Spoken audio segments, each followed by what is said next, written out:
Este programa é livre para todos os públicos. O Senhor esteja convosco. Ele está no meio de nós. Proclamação do Evangelho de Jesus Cristo segundo João. Naquele tempo, Jesus respondeu aos judeus: Meu Pai trabalha sempre, portanto também eu trabalho. Então, os judeus ainda mais procuravam matá-lo, porque além de violar o sábado, chamava Deus o seu Pai, fazendo-se assim igual a Deus.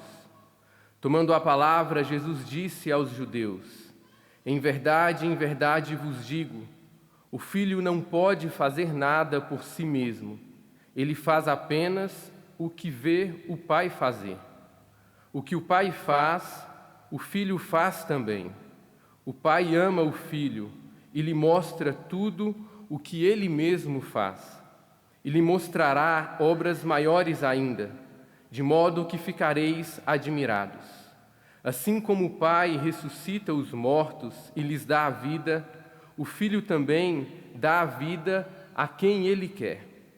De fato, o Pai não julga ninguém, mas ele deu ao Filho o poder de julgar, para que todos honrem o Filho, assim como honram o Pai. Quem não honra o Filho, também não honra o Pai que o enviou. Em verdade vos digo, quem ouve a minha palavra e crê naquele que me enviou, possui a vida eterna. Não será condenado, pois já passou da morte para a vida. Em verdade eu vos digo, está chegando a hora, e já chegou, em que os mortos ouvirão a voz do Filho de Deus, e os que a ouvirem viverão. Porque assim como o Pai possui a vida em si mesmo, do mesmo modo concedeu ao Filho possuir a vida em si mesmo. Além disso, deu-lhe o poder de julgar, pois ele é o Filho do homem. Não fiqueis admirados com isso, porque vai chegar a hora em que todos os que estão nos túmulos ouvirão a voz do Filho e sairão. Aqueles que fizeram bem ressuscitarão para a vida, e aqueles que praticaram o mal para a condenação. Eu não posso fazer nada por mim mesmo. Eu julgo conforme o que escuto, e meu julgamento é justo, porque não procuro fazer a minha vontade, mas a vontade daquele que me enviou. Palavra da salvação. Glória a vós, Senhor.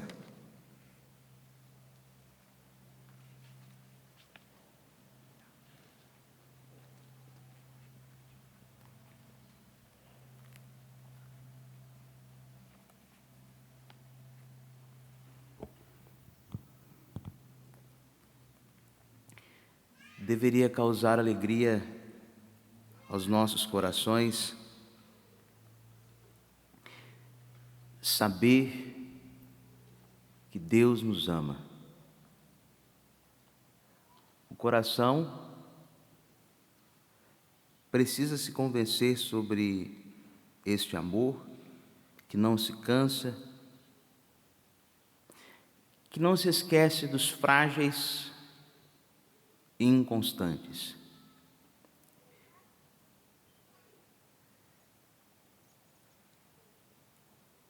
Nosso coração deveria também conhecer esta imensa ternura de Deus pelo amor. Deus nos quer pelo amor.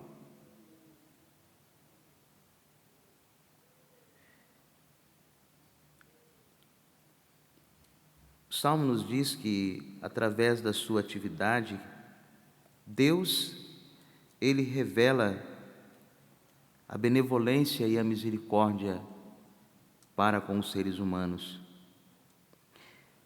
Ontem, Jesus realizou um milagre em Betesda. E depois do milagre de Betesda, Cristo foi acusado e perseguido. Mas qual é a causa fundamental a esta perseguição e a esta acusação? Jesus não observou a lei do sábado. Mas por quê? A resposta está na defesa de Cristo, até porque Cristo não utilizou muitas palavras, a sua defesa é muito breve, porque a verdade por si só se explica. E ele então, na sua breve defesa, porém com uma profundidade sem igual, responde, dizendo: meu Pai trabalha sempre, portanto, também eu trabalho. Ou seja, Jesus, ele revela a sua identidade de Filho de Deus e dizer que ele trabalha porque o Pai trabalha, criava uma dúvida. E qual é essa dúvida criada por essa resposta de Jesus hoje? Será que ele não está levando em consideração a Escritura que diz que no 7º dia Deus descansou?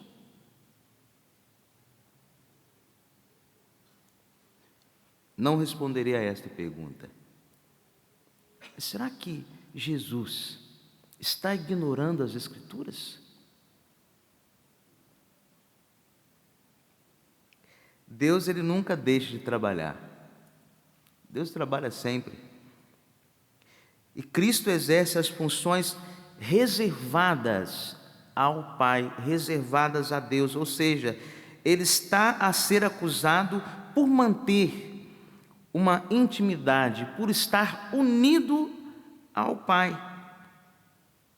E todos os atos do Filho de Deus são também atos do Pai.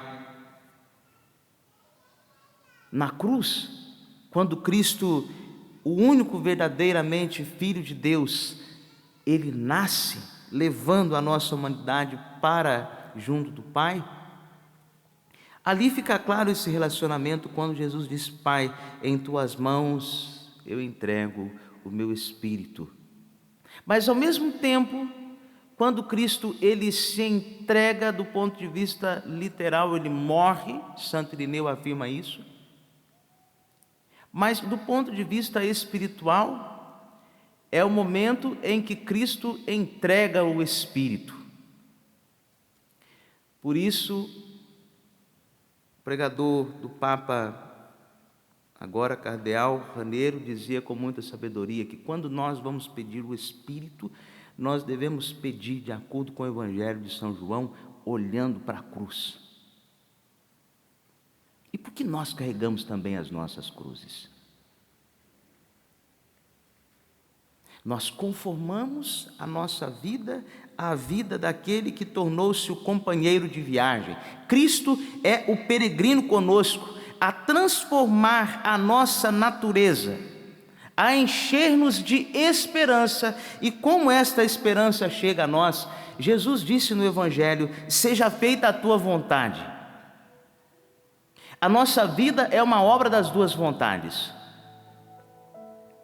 O sim dos nossos pais, mas o sim que desde antes dos séculos Deus já havia dado à humanidade.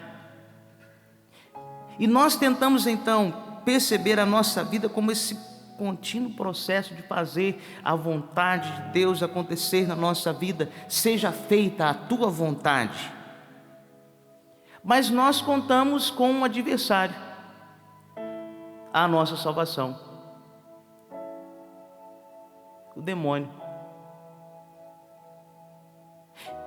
E por ele, o pecado. É o pecado que nos desvia dos nossos objetivos. Todas as vezes que o homem peca, ele se desvia mais um pouco dos objetivos, sobretudo o objetivo de salvação. Por isso nós rezamos: perdoai-nos as nossas ofensas, e não nos deixeis cair, livrai-nos, ó Deus, da tentação, livrai-nos do mal.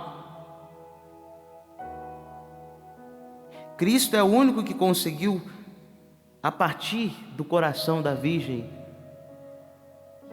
dizer esse sim à vida sem cometer pecado. e convida-nos a encontrá-lo pelo bem praticado ou pelo mal evitado. São duas formas que hoje o Evangelho nos diz encontrar Cristo pelo bem praticado ou pelo mal evitado. Essa deveria ser a nossa prática no dia de hoje, e nos perguntarmos: o que devo fazer por mim? Pratica o bem e evita o mal. E o que devo fazer pelos outros? Se nós rezamos livrai-me dos males, nós pedimos a Deus: livrai-me dos males físicos, intelectuais, dos males psíquicos e morais. E isso nós deveríamos também pedir para os outros: livrai, ó Deus, o próximo, o meu próximo. Quem é o meu próximo? Existe o próximo visível, a quem nós vemos, mas existe um próximo invisível. Quem é o mais próximo a este homem? Aquele que usou de misericórdia. O que devemos fazer pelo próximo? Nós rezamos: preservai-me, Senhor, das tentações e do pecado. Preservai, o esposo rezando pela esposa, preservai a minha esposa da tentação e do pecado. Livrai a minha esposa, o meu esposo, dos males físicos, psíquicos, intelectuais e morais. Por quê? É nessa vida que nós vamos nos desfazendo dessas coisas que entraram no nosso coração, que nos impede de realizar aquilo que Deus quer para nós. E qual é a vontade de Deus? A vontade de Deus é que o homem viva eternamente. Por isso, Deus é o único que nos consola e se compadece de nós, porque Ele sabe que nós somos pobres. Deus é o único que não nos abandona, mesmo quando nós temos a sensação de termos sido abandonados pelos nossos pais, pela nossa mãe, afirma a primeira leitura. Deus não nos abandona. E por que Deus não pode nos abandonar? O salmista diz: Ele não nos abandona porque Ele é bom para com todos, gratuitamente. Ele é amor fiel, mesmo quando nós somos infiéis, afirma Paulo. Deus, Ele permanece fiel, porque em Deus não há contradição. Em nós sim, na minha pessoa há muitas contradições, mas Deus é fiel. E Ele está perto da pessoa que o invoca, de todo aquele que o invoca lealmente. Mesmo quando passamos pela sensação da perda.